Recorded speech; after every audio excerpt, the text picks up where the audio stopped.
Welcome, curious minds, to another My Mind MashUps Deep Dive. We're here basically to unravel mysteries, spark your curiosity, and hopefully make sense of some pretty complex ideas together. Today, we're diving headfirst into one of philosophy's, well, let's face it, most infamous and unsettling thought experiments, the trolley problem. Just imagine a runaway trolley, right? It's barreling down the tracks. And there are 5 people tied up ahead. But you're standing by a lever, you pull it, the trolley switches tracks, but there's one person tied up on that other track. What do you do? I mean, really, what do you do? And maybe more importantly, what does that choice, or even just hesitating, say about your own moral compass? This isn't just some, quirky puzzle from the 1960s. It's a dilemma that still shapes real-world decisions. Things like self-driving cars, medical triage, even military strategy. So our mission today is to spark that curiosity, maybe challenge some assumptions, and definitely expand our understanding of this really profound moral landscape. And hey, if you enjoy content that makes you think, please don't forget to like, share, and subscribe, or follow us wherever you're listening. Okay, let's unpack this. So, how did this rather grim hypothetical even, come about? Our journey starts with the brilliant British philosopher Philippa Foot. She first introduced the original trolley scenario back in 1967. This was the classic setup. Runaway trolley heading for 5 people, and you can divert it to a track with just one person. Pretty stark. Yeah, and what's truly fascinating is why Foot used it. She was trying to pinpoint this puzzling inconsistency in how we think about morality. She was really honing in on the difference between what she called negative duties, things we must not do, like actively killing someone, and positive duties, things we maybe should do, like saving someone. For her, violating that duty not to kill an innocent person, well, that felt like a much more serious moral problem than just failing to save someone by not acting. She actually compared it to a judge executing an innocent person just to stop a mob. It highlights how differently we treat direct action versus letting something happen. Right, the difference between doing harm and allowing harm. And then, was it 1976? Judith Jarvis Thomson, another philosopher, she really kind of blew the doors open on this, didn't she? Popularized it, gave it the actual name trolley problem, and introduced some variations that are, frankly, even more uncomfortable. Exactly. But it's important to get this wasn't just, abstract philosophy drummed up out of nowhere. This core question, is it ever okay to trade one life for many? Well, it has roots stretching way, way back. You can see echoes of it in like a 1905 American Philosophical Questionnaire, or even earlier, there's a 1953 commentary on the Talmud in Jewish ethics. Basically asked, what if you could deflect a deadly projectile away from a crowd, but you knew it would hit just one person instead? Wow. So this dilemma, this basic structure, it's been haunting us for a long time. It really shows it's a deeply human puzzle, long before it got its modern label. Okay, so with that groundwork laid, let's explore some of these classic variations, because each one twists the knife a little differently, right? Yeah. And our moral compass just starts spinning. Definitely. The most common one, the one most people hear first, is the switch scenario. Yeah. You pull a lever, trolley diverts from 5 people to 1. And surveys that consistently show something like 90% of people say yes, they would pull the lever. 90%, okay. Yeah, and the thinking there, the insight, is how people often see that one death as a kind of foreseen side effect of saving the 5. It wasn't the direct intention to kill that one person. It feels more like a numbers game, Saving the greater number seems like the logical, utilitarian choice. That makes a certain kind of cold sense, save the most lives, simple math. But then comes the footbridge scenario. Okay, now there's no lever. You're standing on a footbridge over the tracks next to a very large man. The only way to save the 5 people on the track below is to physically push him off the bridge. His body would stop the trolley. Now, it's still 1 life for 5, mathematically the same. But most people have a really strong reaction against this. Why does that feel so incredibly different? This reveals a really key psychological distinction. It's often explained by something called the doctrine of double effect. It's a bit technical, but basically, it suggests an action with a good primary intention might be permissible, even if it has a bad side effect that you foresee. That's kind of like the switch scenario. Okay. But if the bad effect is directly intended, or worse, if you are using someone as the means to achieve the good, like literally using the man's body to stop the trolley. You're using him like an object. Exactly. That's often seen as morally completely different and much, much worse. You're directly physically causing the harm. It's like our brains have this deep-seated, maybe evolutionary alarm bell that just screams when we think about direct hands-on violence like that. So that directness, the physical act, is key. It feels like our brains are almost hardwired to say hands off, regardless of the numbers. But is there a loophole? What about the loop track scenario? This one's tricky. Here you divert the trolley onto a side track, a loop, where one person is tied up. But crucially, their body is what stops the trolley from looping back onto the main track and killing the 5. It's still one life for 5, but now that one person's death is, well, essential to saving the others, it's instrumental. This is where it gets really messy, you're right. And judgments here are much more mixed. They often fall somewhere between the clear yes of the switch and the strong no of the footbridge. It really forces us to ask, what bothers us more? Is it the direct physical act of pushing someone? Or is it the intention of using someone as a means, even if we don't physically touch them? The loop just blurs that line completely, making us question where that moral boundary actually lies. It's less clear-cut. And then we get to, well, the truly disturbing one for many people. The transplant, or organ donor version. Imagine a surgeon, 5 dying patients, each needs a different organ to survive. Then a perfectly healthy patient walks in for a routine checkup. The surgeon could kill that one healthy person, harvest their organs, and save the 5 dying patients. Mathematically, again, one life for 5, but almost everyone recoils and says absolutely not. Right, and this highlights that crucial difference between killing and letting die, especially in a professional context. A doctor has this strong negative duty, do no harm. It prohibits actively murdering a healthy person, even if it would save others. It's that primum non nocere principle, right? First, do no harm. The Hippocratic Oath, basically. Exactly. The sanctity of life, our trust in doctors, all overrides the pure numbers here. These variations, they just beautifully, or maybe horribly, show how sensitive our ethical intuitions are to the specific details of an action. The directness, the intention, the role we play. Okay, so why? Why do our gut feelings flip so dramatically between these scenarios? It seems like it comes down to these underlying ethical frameworks we use, maybe without even realizing it, like a hidden operating system for how we judge right and wrong. That's a perfect way to put it. If we zoom out, the trolley problem really becomes this battleground for major philosophical ideas, like utilitarianism. Think Jeremy Bentham, John Stuart Mill. Their whole thing is about maximizing overall well-being or happiness, or in this case, saving the greatest number of lives. From a purely utilitarian standpoint, pulling the switch isn't just okay, it's arguably morally required. 5 lives outweigh 1. Simple as that. But is it really that simple? Well, that's the challenge, isn't it? The real insight from utilitarianism here, which Foot and Thomson were pushing against, is how it forces us into that numbers game. It makes us ask, is the greatest good always the most ethical good, especially if it demands actively harming someone innocent? It makes us question if morality is just a cold calculation.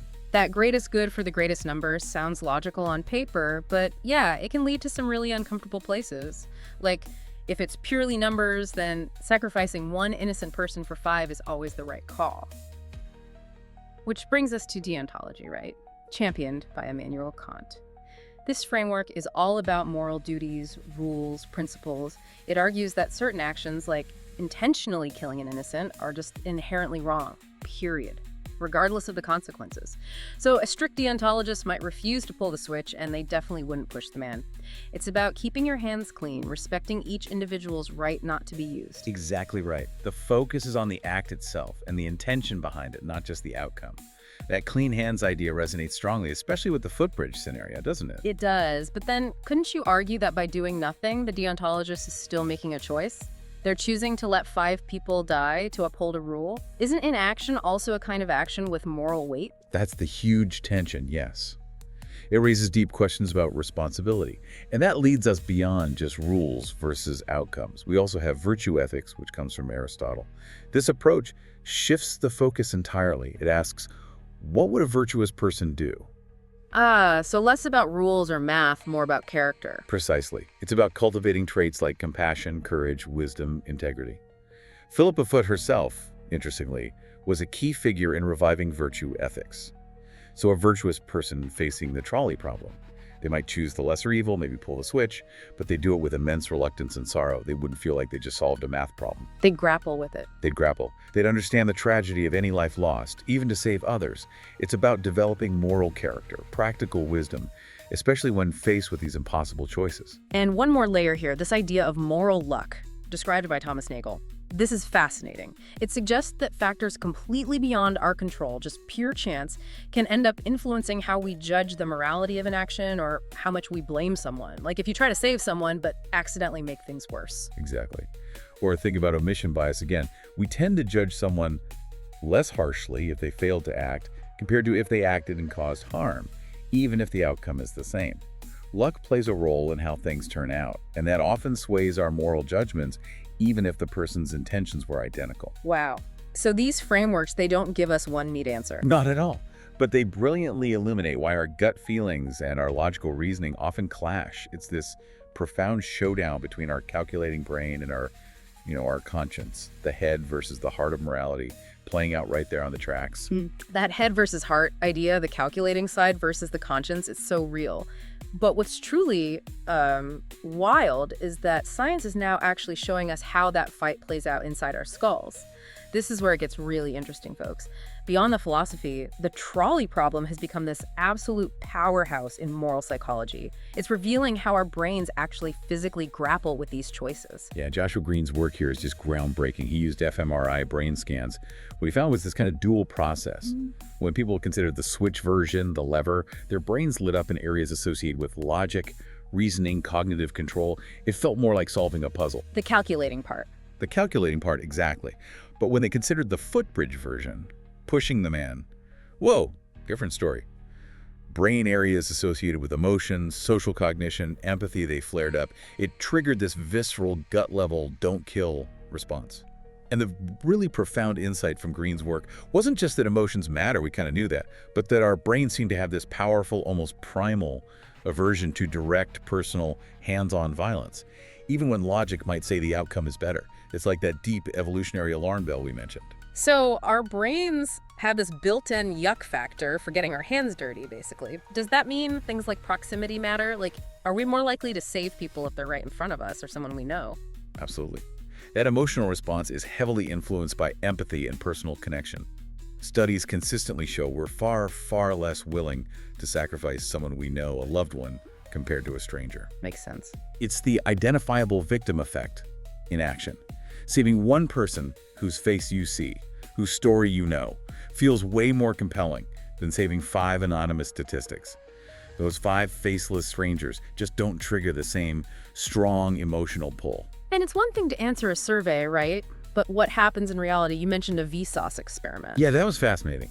They set up a situation where participants thought they were controlling real train tracks, saw the dilemma playing out, and what happened? Most people just froze.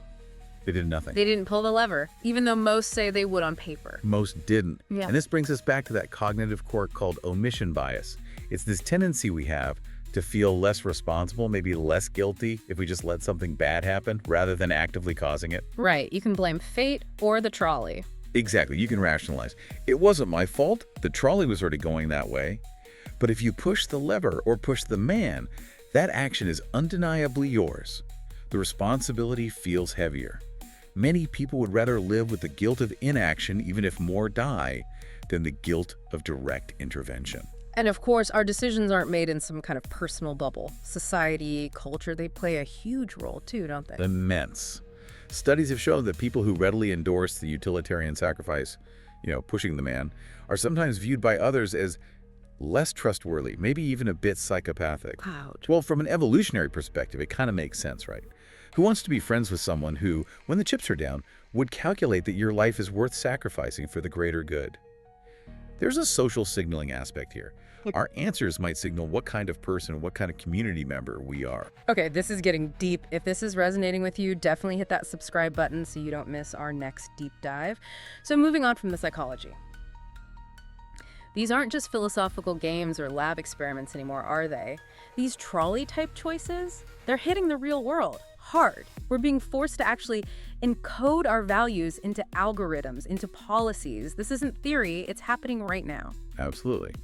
The most vivid and maybe most discussed example is self-driving cars. How should an AI be programmed to act in an unavoidable crash? Say the car's brakes fail, swerve and hit a wall, likely killing the passenger, or continue straight and hit 5 pedestrians. What's the code? Nightmare scenario. Totally.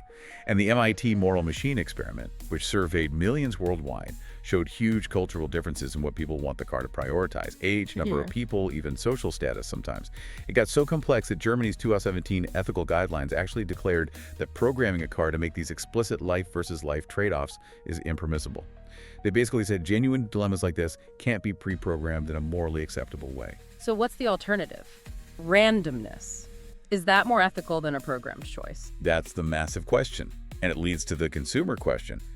Would you buy a car that's programmed, in some edge case, to sacrifice you to save others? Your own answer is part of this whole programming challenge. Wow. Okay, and then COVID-19, medical triage. That felt like the trolley problem playing out in real time, didn't it? Heartbreakingly so. Yeah. With limited ventilators, limited ICU beds, doctors and hospitals were forced into these impossible decisions. Who gets the life-saving care when there isn't enough? Some guidelines, like early ones in Italy, suggested prioritizing younger, healthier patients, those with the best chance of survival and the most potential life years ahead. That's a starkly utilitarian approach, maximizing lives saved, but many found it deeply morally troubling. It really was the trolley problem incarnate, forcing societies to confront the value of life in the most brutal way. And it happens in warfare and military decisions too, right? Commanders must face choices that are basically trolley problems all the time. Constantly. Think about concepts like acceptable collateral damage in drone strikes or bombing campaigns. You're targeting an enemy combatant, but you know civilians might be killed in the process. The principle of double effect gets invoked here a lot, trying to justify actions where civilian deaths are a foreseen but supposedly unintended side effect of achieving a greater strategic goal, like saving soldiers' lives or ending a conflict. Like the debates around the atomic bombs in World War II. Precisely. Was killing tens of thousands of civilians justified if it potentially saved many more lives by forcing a quick surrender? It's a historical trolley problem on a terrifying scale. And even just in everyday public policy and regulation, this logic is kind of hidden everywhere. It really is. Think about setting speed limits. We know lower limits save lives, but we accept higher limits for convenience and economic reasons, implicitly trading some safety for other benefits. Environmental policies too. Do we impose costs now to prevent future climate catastrophe? Exactly. Sacrificing present jobs or economic growth for future safety. That's a massive intergenerational trolley problem. Economic budgets, deciding how to allocate scarce resources, even content moderation on social media, deciding what harmful speech to allow versus the harm of censorship, all involve these implicit trade-offs between different harms, different goods affecting different groups. Remember the Ford Pinto case? They literally calculated the cost of fixing a faulty gas tank versus the cost of settling lawsuits for people burning to death. A truly infamous example of explicit corporate trolley logic, lives versus dollars. It caused huge public outrage for a reason. So yeah, governments and companies might not explicitly call these trolley problems, but anytime a cost-benefit analysis involves human safety, anytime guidelines prioritize some lives or risks over others, they are using that same underlying logic. And this just highlights how incredibly crucial it is for these decisions to be transparent and for us to really deliberately think about the ethics baked into the systems that run our world. Okay, so we've seen the philosophy, the psychology, the real-world stuff. But does everyone around the world react the same way? What happens when we look through different cultural or religious lenses? Does everyone pull the lever? Not quite the same way, no. That big MIT moral machine study and others have found some fascinating patterns. There seems to be a fairly universal ranking. Most cultures find the switch more acceptable than the loop, which is more acceptable than the footbridge. That order holds pretty steady. Okay, so there's some common ground. There is, but there are also significant differences in the degree of acceptability.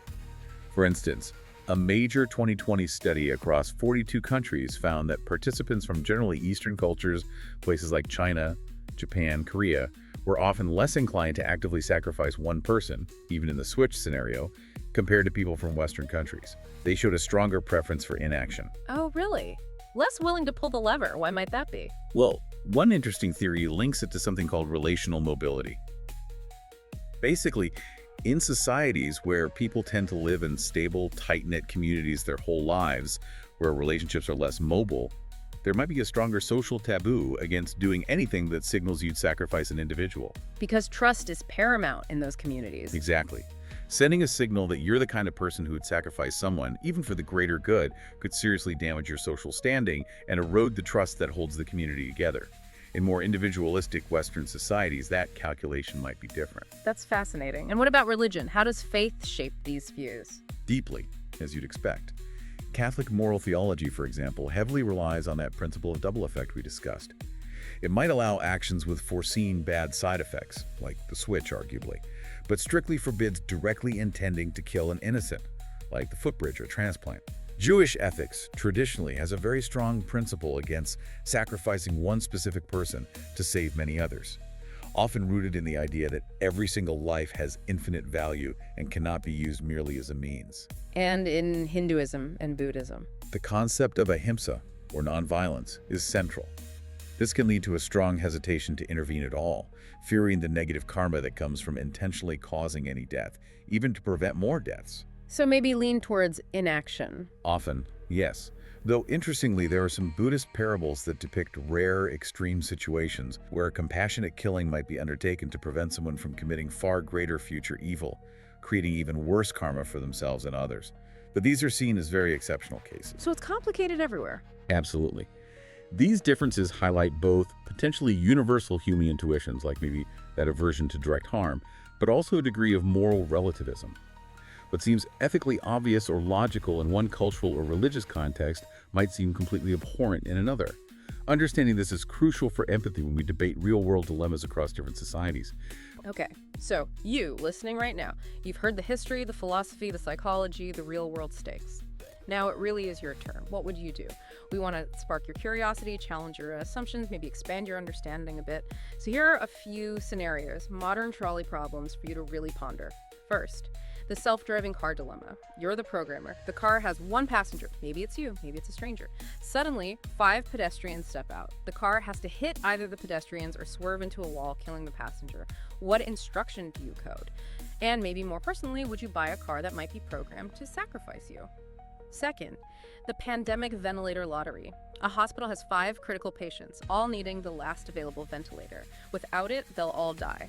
How should the doctors choose? A random lottery. Give it to the youngest, the one most likely to recover fully, the essential worker. Third, the drone strike. Intelligence locates a high-value terrorist mastermind responsible for many deaths and planning more, but he currently at home with his innocent family, say, a wife and 2 young children. A drone strike can eliminate him, potentially saving hundreds of future lives, but it will almost certainly kill his family too. Do you authorize the strike? Fourth, the burning fertility clinic. You run into a burning fertility clinic. You only have time to save one thing. Do you save a crying 5-year-old child you see in one room? Or do you save a container holding 100 viable frozen embryos from another room? Which potential life or lives do you prioritize? And finally, the climate change policy. Imagine you're a world leader. You can impose drastic, immediate cuts to carbon emissions. This will likely cause significant short-term economic pain, job losses, higher prices for thousands, maybe millions. But scientists say it's necessary to prevent catastrophic long-term climate change that could kill millions in the future. Or do you choose a more moderate policy that protects current jobs but carries a much higher risk of future disaster? Think about those. Your answers, even just your gut reactions, they reveal a lot. Not just about what you believe, but maybe about the kind of world you want to live in, the kind of trade-offs you think are acceptable. So as we wrap up this deep dive, it's just so clear that trolleyology, this whole field, shows us that morality is rarely, if ever, simple black and white. It's this constant, really complex negotiation, isn't it? Between rules and gut feelings, emotions, and the hard reality of consequences. There often isn't an option that doesn't leave some kind of moral remainder, some sense of unease. It forces us to grapple with what we truly value most when values conflict. It really is a powerful tool, not necessarily for finding the answer, but for sparking that curiosity, encouraging reflection, making us aware of our own moral wiring, and understanding that even these seemingly small hypothetical choices can reveal really big truths about who we are and what we prioritize. And crucially, these aren't just academic games anymore. They're actively shaping the policies, the technologies, the ethical guidelines of our world right now in 2025 and beyond. How we talk about and decide these real-life trolley problems will genuinely define the kind of future society we build.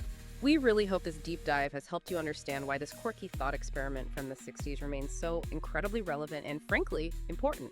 Remember to like, comment, and subscribe if you enjoyed this so you can hear more My Mind MashUps deep dives. Seriously, your perspective could even shape where we go next, so please drop your thoughts, your answers to those dilemmas in the comments below. You can find My Mind Mashups pretty much everywhere you listen: Amazon Music, Audible, Facebook, Pocket Casts, Spotify, and YouTube, all the usual suspects. So, here's a final thought to leave you with. If you were actually faced with a real-life trolley problem tomorrow, do you think you'd act differently than how you think you would act right now, sitting safely and listening? Something to ponder.